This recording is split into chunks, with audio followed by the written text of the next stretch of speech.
Hello everyone, it's George here, and I'm just going to give you a quick video about Takashi Amano.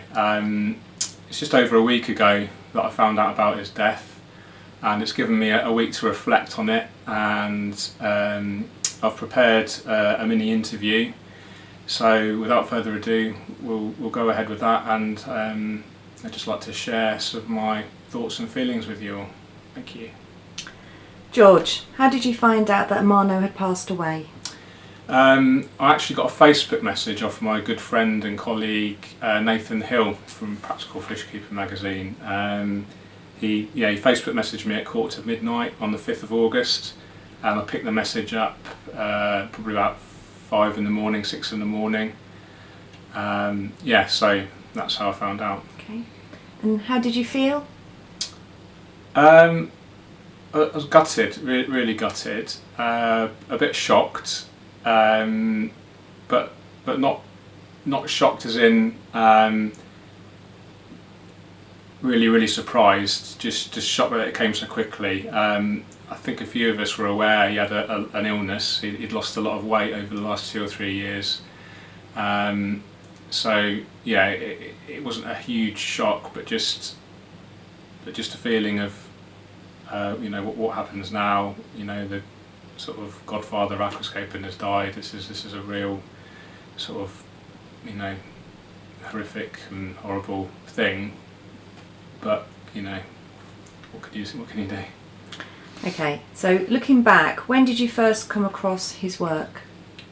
Well, I started the hobby in 2003, and I think I was recommended his book. I think by Jeremy Gay, again of Practical Fishkeeping, and I bought a copy of Nature Aquarium World Book 1, and it pretty much changed my life. About 2004, 2005, it was like an epiphany for me seeing that, and it made me realise that's what I want to do, that's what I want to create. It's amazing. And what made him so unique?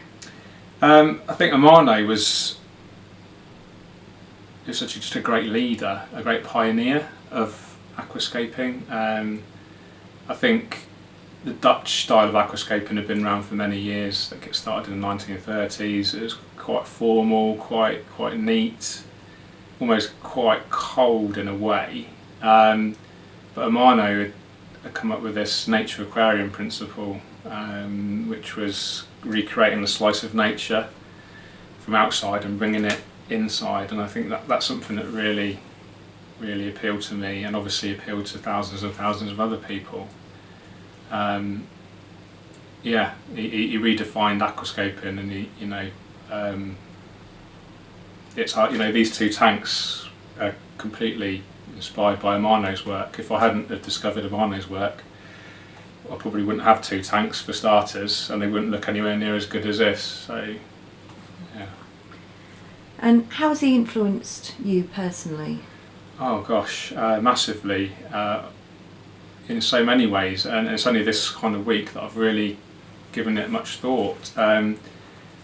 When I go outside and I'm walking in the woods and things, I see it in a whole new light. I'm a bit like, oh, that would look good in an aquascape, that plant and that wood combination. That it gives you you look at things in a new way, in a positive way as well, and I think it's made me closer to nature as well. If you read this book, and if anyone hasn't read this yet, and you're into aquascaping, then honestly, please try and get a copy. It is quite hard to get hold of these days, but honestly, it's just an amazing piece of work, and obviously the photos are brilliant, but his writing as well is so inspirational.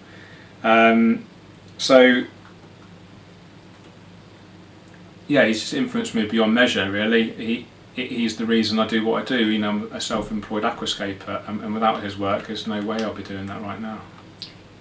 And how do you see the future of aquascaping?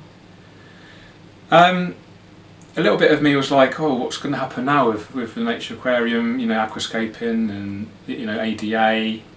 But I don't think we need to worry. He's left a massive legacy behind him. He is a legend, and legends never die. His work will live on forever.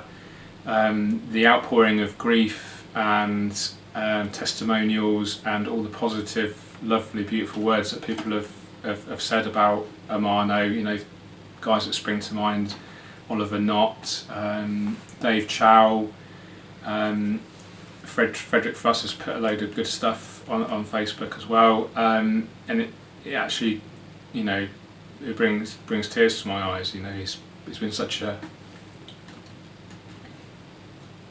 inspiration. Okay. Thank you, George. Thank you.